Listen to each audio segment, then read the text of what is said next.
जटिल समस्या हो या भाग्य बाधा हो, व्यापार, नौकरी, शादी की समस्या, करियर की चिंता हो या वैवाहिक जीवन में हो सुख का अभाव, पाइए अपनी समस्त ज्योतिषीय तथा वास्तु समस्याओं का सरल, चमत्कारी, प्रभावशाली समाधान।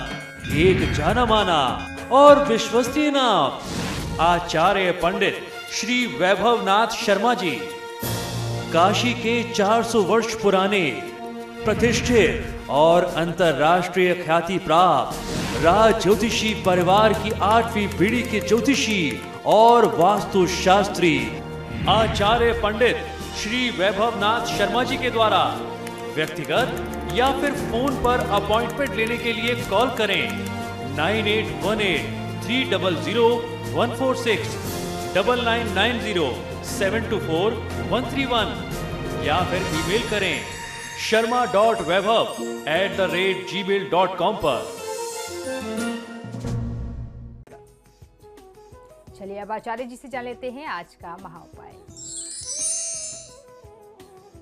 जी बिल्कुल, आज का महा उपाय बहुत विशेष है क्योंकि आज अहोई अष्टमी का व्रत है। आज बहुत सारे लोग ये सशंकित हैं कि अहोई अष्टमी आज मनाई जानी है या कल मनाई जानी है। कल मेरे पास इस तरीके के बहुत सारे फोन कॉल्स आए।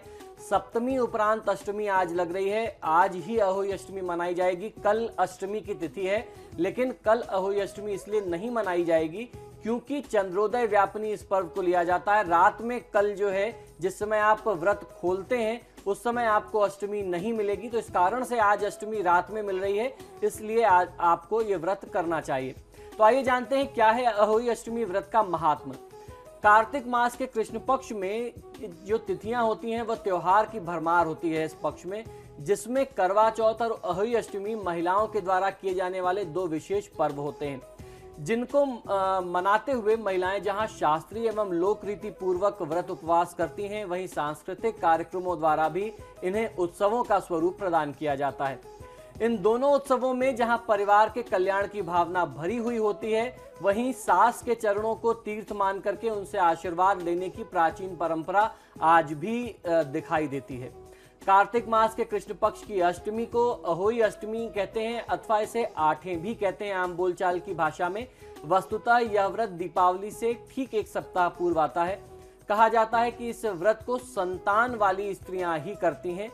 दूसरे शब्दों में यह कहा जा सकता है कि अहोई अष्टमी का व्रत छोटे बच्चों के कल्याण के लिए होता है, जिसमें अहोई देवी के चित्र के साथ साथ सेई और सेई के बच्चों के चित्र को बना करके भी पूजा जाता है। कैसे करना चाहिए अहोई अष्टमी व्रत, ये एक बहुत महत्वपूर्ण प्रश्न है। तो आइए जानते हैं कि क्या होना चाहिए विधि विधान।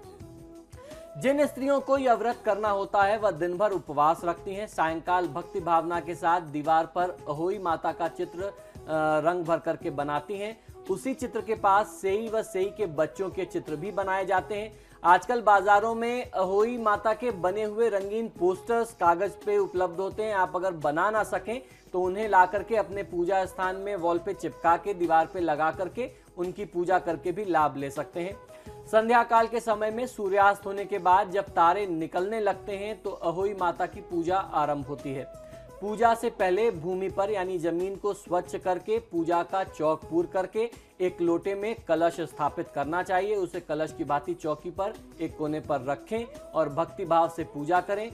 बाल बच्चों के कल्याण की कामना की आपको प्रार्थना करनी चाहिए। साथ ही अहोई अष्टमी के व्रत की कथा का श्रद्धा भाव से आपको श्रवण करना है। इसमें एक खास बात यह है कि पूजा के लिए माताएं चांदी की एक अहोई भी बनाती हैं, जिसे बोलचाल की भाषा में स्याऊ भी कहते हैं। उसमें चांदी के 2 मोती डाल करके विशेष पूजन किया जाता है। फिर अहोई देवी की रोली, चावल, दूध और भात इत्यादि से पूजा करें। जल से भरे लोटे पर स्वास्तिक बना लेना चाहिए। एक कटोरे में हलवा तथा कुछ दक्षिणा रख दें और 7 दाने गेहूं के अपने हाथों में ले करके अहोई माता की कथा सुनने का विधान मिलता है। और कथा सुनने के बाद अहोई की माला गले में धारण करनी चाहिए महिलाओं को। जो दक्षिणा आपने निकाल करके रखी है उसे सास के चरण स्पर्श करते हुए उनसे आशीर्वाद लेकर के ससम्मान आपको उन्हें भेंट स्वरूप देना होता है। इसके बाद चंद्रदेव को जल चढ़ा करके भोजन करके व्रत आपको पारण करना चाहिए। इतना ही नहीं, इस व्रत पर धारण की गई माला को दीपावली के बाद किसी शुभ अष्टमी पर यानी अहोई की तिथि में गले से उतार करके उसका गुड़ से भोग लगा करके और जल से उस पे छींटे दे करके मस्तक से स्पर्श करके आपको अपने पास सुरक्षित रख लेना चाहिए। सास को रोली तिलक लगा करके चरण स्पर्श करते हुए व्रत का उद्यापन करने का विधान स्थिति में मिलता है। ऐसा कहते हैं कि इस व्रत को करने से आपकी जो संतान है वह दीर्घजीवी होती है, बच्चों को किसी भी प्रकार का रोग कष्ट नहीं होता, उनका विकास समुचित हो पाता है। और अब एक कॉलर आकांक्षा जुड़ गई है हमारे साथ। आकांक्षा, कहाँ से बोल रही हैं आप? फिर अपना सवाल पूछिए। जी, मैं हल्द्वानी उत्तराखंड से बोल रही हूँ। मैं ये जानना चाहती हूँ कि मेरे इसमें सरकारी नौकरी का योग है कि नहीं?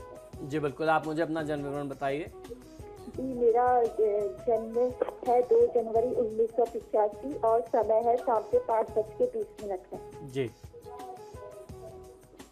जन्म का स्थान बता दें।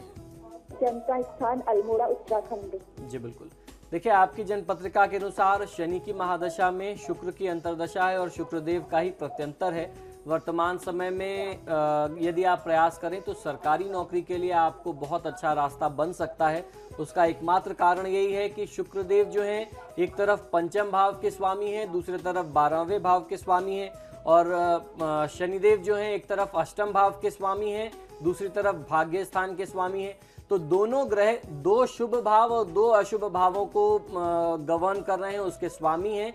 और खासतौर पर सरकारी नौकरी के लिए जिन ग्रहों की मजबूती आवश्यक है, सूर्य और मंगल, उनकी स्थिति आपकी कुंडली में बहुत अच्छी है। तो मैं समझता हूं कि ये समय आपके लिए सरकारी नौकरी के लिहाज से बहुत अच्छा है। इस समय में आपको भगवान विष्णु और माँ पार्वती की पूजा आराधना अवश्य करनी चाहिए।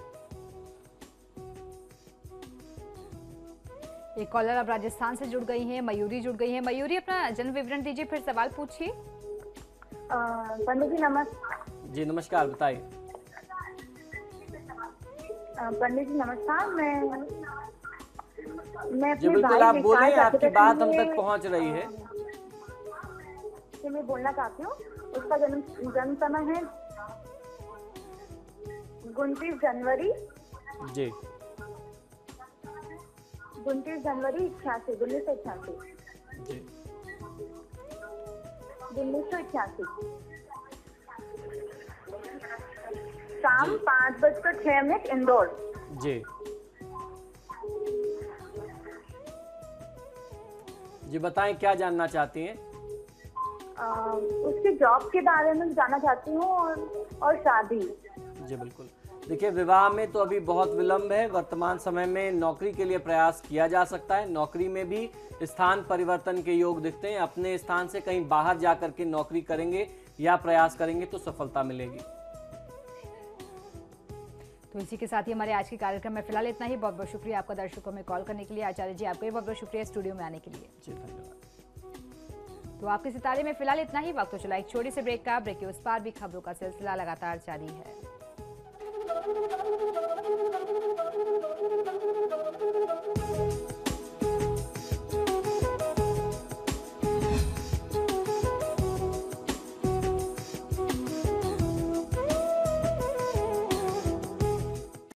जटिल समस्या हो या भाग्य बाधा हो, व्यापार, नौकरी, शादी की समस्या, करियर की चिंता हो या वैवाहिक जीवन में हो सुख का अभाव, पाइए अपनी समस्त ज्योतिषीय तथा वास्तु समस्याओं का सरल, चमत्कारी, प्रभावशाली समाधान।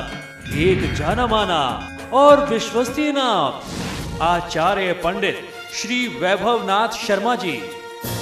काशी के 400 वर्ष पुराने प्रतिष्ठित और अंतरराष्ट्रीय ख्याति प्राप्त राज ज्योतिषी परिवार की 8वीं पीढ़ी के ज्योतिषी और वास्तु शास्त्री आचार्य पंडित श्री वैभवनाथ शर्मा जी के द्वारा व्यक्तिगत या फिर फोन पर अपॉइंटमेंट लेने के लिए कॉल करें 9818 300 146 9990 724 131 या फिर ईमेल करें sharma.vaibhav@gmail.com पर।